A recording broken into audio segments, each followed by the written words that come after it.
नमस्कार, सार्वमंथन न्यूज महाराष्ट्रमध्ये आपलं स्वागत. पाहुयात आजची सविस्तर बातमी. आज 31 डिसेंबर वर्षाचा समारोप आणि नवीन वर्षाची सुरुवात या ठाण्यामध्ये रक्तदान शिबिराने धर्मवीर आनंद दिघे साहेबांनी सुरू केली.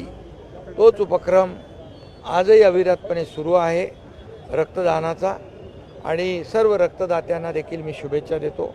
मनापासून त्यांचं अभिनंदन करतो. सगळ्यांना खूप खूप शुभेच्छा. भारतीय अर्थव्यवस्थेने जपानला मागे टाकत चौथ्या क्रमांकावरती भारताने पटकवलेला. देशाचे लोकप्रिय आणि यशस्वी प्रधानमंत्री नरेंद्र मोदीजींचं मी मनापासून अभिनंदन करतो. नवीन वर्षाची सुरुवात अतिशय देशाच्या आर्थिक महासत्तेकडे वाटचाल करताना होते आणि देश आपला जपानसारख्या प्रगत देशाला मागे टाकून चौथ्या क्रमांकावर आलेला आहे. आणि देश आर्थिक महासत्तेकडे वाटचाल करतो आहे. नरेंद्र मोदीजींच्या नेतृत्वाखाली ही सर्व समस्त 140 कोटी जनतेच्या दृष्टीने अभिमानाची, आनंदाची, गौरवाची बाब आहे.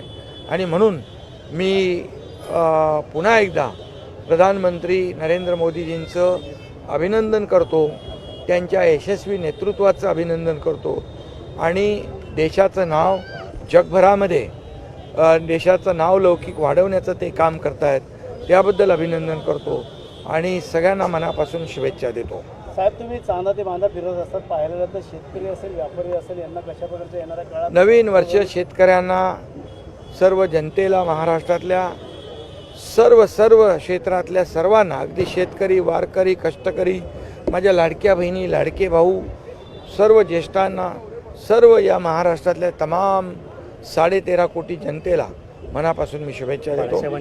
बाळासाहेबांची आता जन्मशताब्दी वर्ष सुरू होत आहे.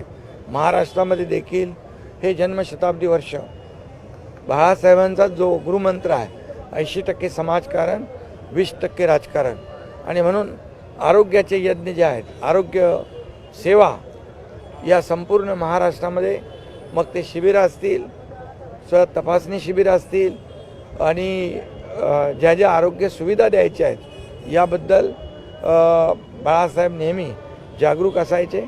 आणि म्हणून शताब्दी वर्षानिमित्त देखील या महाराष्ट्रातल्या तमाम जनतेसाठी मोठ्या प्रमाणावर आरोग्याचे कार्यक्रम, वैद्यकीय शिबिराचे कार्यक्रम आणि इतरही सामाजिक उपक्रम आयोजित केले जातील.